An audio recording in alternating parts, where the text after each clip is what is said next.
Buen día tengan todos ustedes, jóvenes estudiantes. Vamos a ver el día de hoy una apreciación rápida de lo que es el ABC de motor. En primer lugar, tendremos en consideración cuál es la definición o qué es el ABC del motor. El ABC del motor son todas las actividades a realizarse para el mantenimiento y conservación del motor. Se debe observar de manera rápida todos los sistemas que componen el motor. En esto consiste el ABC del motor. Tenemos que considerar todos los sistemas en el motor. Tenemos 5 sistemas auxiliares que se van a observar rápidamente, cada uno de ellos que tenga un buen funcionamiento. A continuación se van a enumerar los sistemas. Tenemos en primer lugar los sistemas de alimentación y escape, encendido, lubricación, refrigeración y distribución.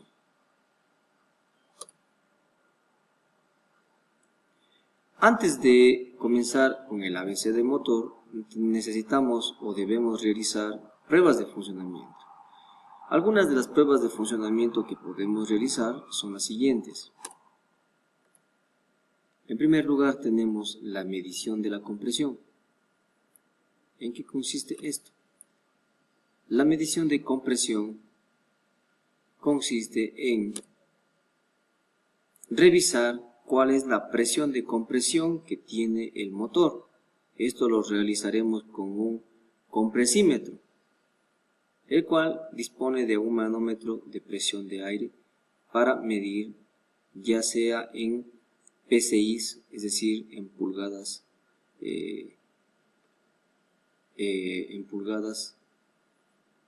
cuadradas de presión, o tal vez en pascales o en kilogramos fuerza. En primer lugar, para realizar la medición de compresión debemos retirar todas las bujías.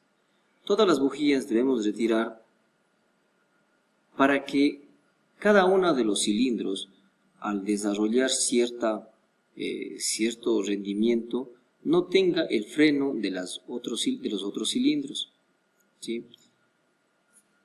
Luego colocamos el compresímetro en el alojamiento de cada una de las bujías. Es decir, al retirar todas las bujías, vamos a colocar en el primer cilindro, vamos a colocar la punta del compresímetro y a continuación vamos a mantener la mariposa del acelerador abierta, es decir, colocando el pedal del acelerador, mantenemos la mariposa abierta. De tal manera de que en esta sección ingresen todos los gases, aire, por el tubo de la admisión y pueda llenarse de mejor manera el cilindro. Luego tenemos que arrancar durante 5 a 7 segundos y observamos la lectura del aparato. En el momento en el que el aparato ya no suba más su indicador, en ese momento debemos dar por terminada la prueba y paramos el arranque. La medición de la compresión no es una prueba definitiva para determinar si un motor está o no en buen estado, debido a que dependemos exclusivamente de el estado de la batería. Es decir, una batería con menos carga, ¿sí? Puede aportar menos voltioamperios, es decir, potencia, para darle el funcionamiento respectivo al motor de arranque y a su vez mover al eje del motor. El eje del motor moverá prácticamente a los pistones y los pistones crearán la compresión necesaria. Si la fuerza por la potencia que tenga la batería no es la óptima, pues vamos a tener una baja en la medición de compresión. Por el contrario, si una batería está con muy buena carga, el motor de arranque va a funcionar de mejor manera y esto hace que los pistones presionen más y tengamos una mejor lectura. Así es que esto está directamente dependiente del estado de la batería. Dicho de otra manera, para la medición de la compresión nosotros deberemos disponer de una batería en muy buenas condiciones para realizar este tipo de prueba de funcionamiento.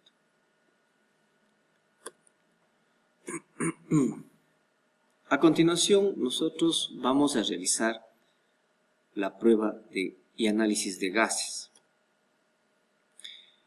Para el análisis de gases nosotros vamos a calentar primeramente el motor a temperatura de funcionamiento.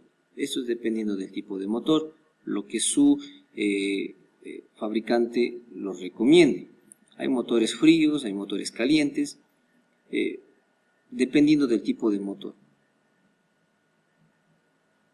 Hay motores que generalmente están ubicados a 90 grados, es decir, en los mismos motores, en los mismos tableros de control, podemos visualizar la temperatura de manera escrita, de manera visual.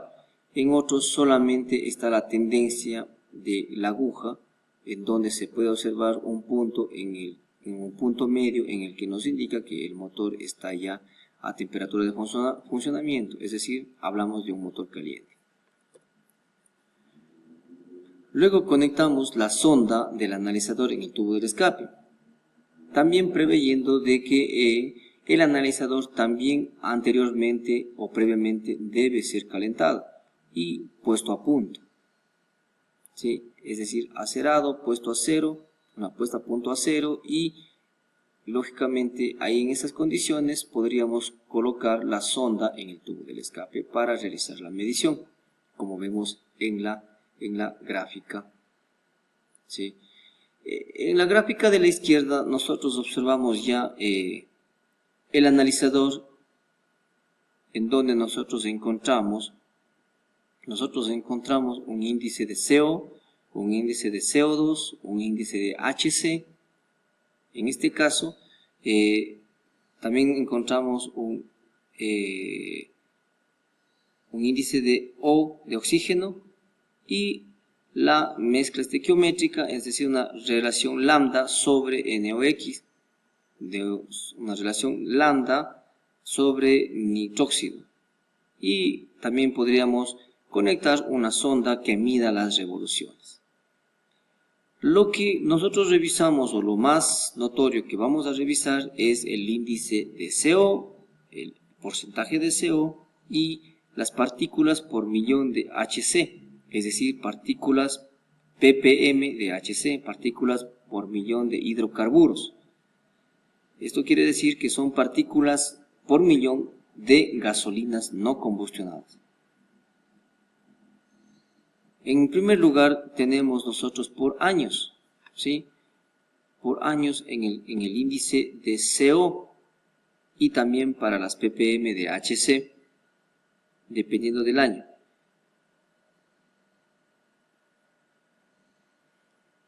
Entonces, inferiores a 1990 tenemos un índice de CO de 6.5 y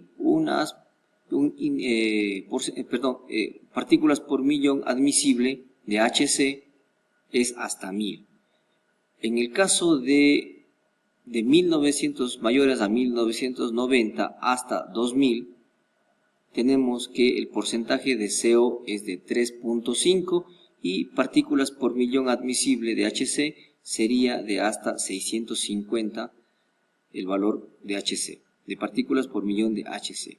Y para motores superiores al 2000 tenemos porcentaje de CO de hasta máximo 0.6 y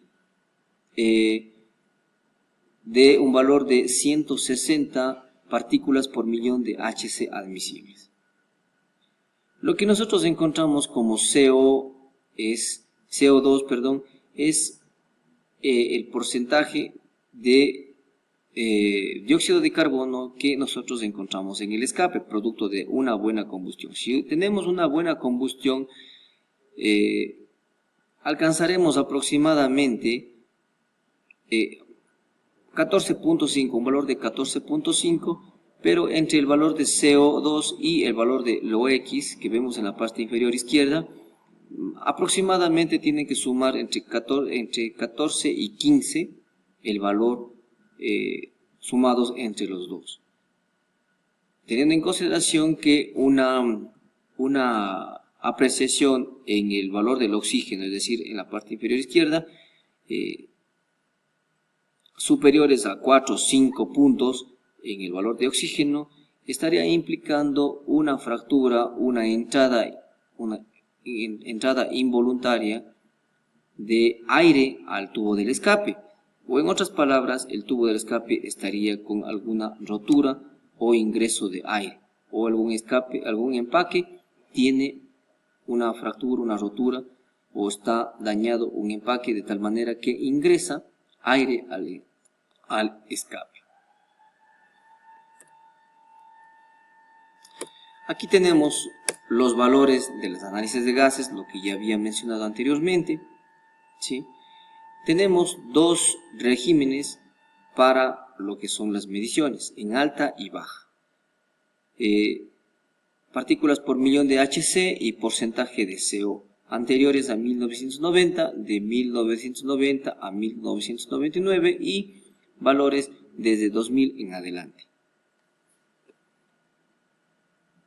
Hay que considerar que estos valores, dependiendo de los personeros de quienes hacen la revisión técnica vehicular, van estipulando y van variando según sea el requerimiento para la medición de análisis de gases.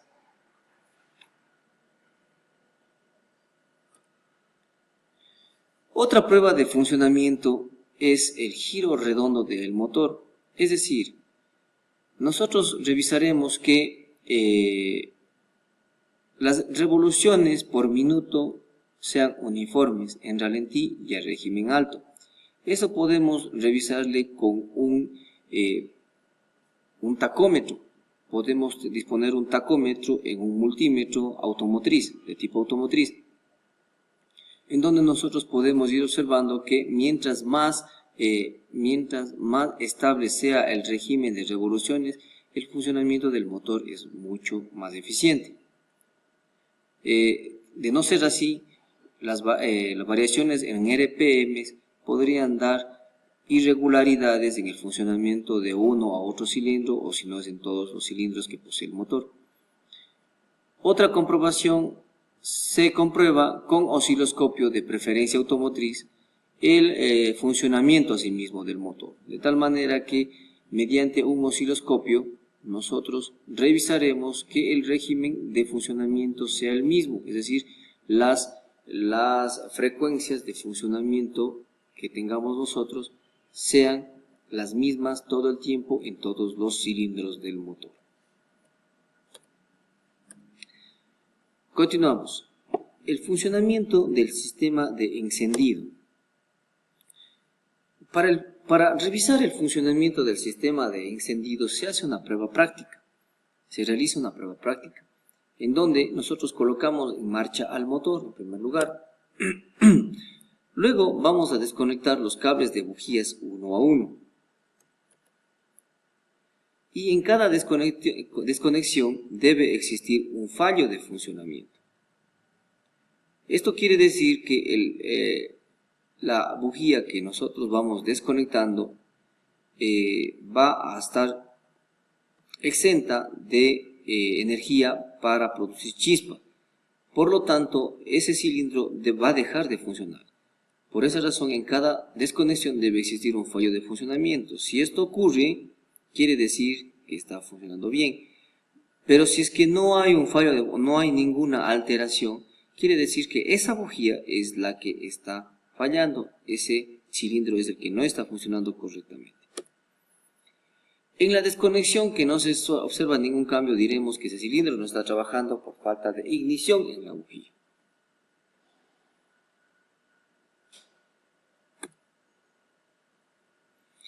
Ahora procederemos con las inspecciones del motor.